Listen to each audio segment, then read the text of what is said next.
నిన్న ఒక అమ్మాయిది ఆ అమ్మాయి పేరు నేను చెప్తే ఆ అమ్మాయిని ఇబ్బంది పెట్టి ఆ అమ్మాయిని మీద కేసులు పెట్టే ప్రయత్నం చేస్తూ ఉన్నారు. నిన్న చేశారు. నేను దాని గురించి జవాబు చెప్తా ఉన్నాను. ఇది క్లియర్గా ఆ అమ్మాయిది మార్కులు చూడొచ్చు మీరు. 4 ఇవి రెండు ఉన్నాయి. ఈ 2 మార్కులు మీరు క్యాలిక్యులేట్ చేసుకోవచ్చు. 483 మార్కులు ఈ అమ్మాయికి వస్తాయి. 483 మార్కులు వస్తే రీకౌంటింగ్కి పెట్టుకుంటే ఆ అమ్మాయికి 423 మార్కులు వేస్తారు. అంటే 60 మార్కుల తేడా. ఎక్కడైనా మార్క్ డిఫరెన్స్ ఉంటే 5 మార్కులు 3 మార్కులు 4 మార్కులు డిఫరెన్స్ ఉంటుంది. 60 మార్కుల డిఫరెన్స్ ఉంటుందా? 60 మార్కుల డిఫరెన్స్ ఎందుకు వచ్చిందని రాస్తే ఆ అమ్మాయి ఫోర్జరీ చేసింది అని అబద్ధాలు చెప్పే ప్రయత్నం చేస్తూ ఉన్నారు. ఆ అమ్మాయి ఫోర్జరీ చేస్తారా అంటే ఎవరైనా గ్రూప్ 1 ఎగ్జామ్ రాసిన వాళ్ళు అలా హాల్ టికెట్ వచ్చిన వాళ్ళు ఎవరైనా ఫోర్జరీ చేస్తారా? ఎవరైనా ఫోర్జరీ చేస్తారా? ఒక్కసారి ఆలోచన చేయండి. దీంతో పాటు ఇంకోటి కూడా మీకు చెప్తా ఉన్నాను.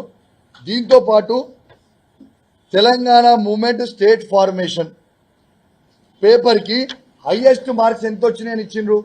100 మార్క్స్ హైయెస్ట్ వచ్చినాయని ఇచ్చిండ్రు. ఇది వాళ్ళే ఇచ్చిర్రు. ప్రెస్ నోటు, నేను నా సొంత కవిత్వం కాదు.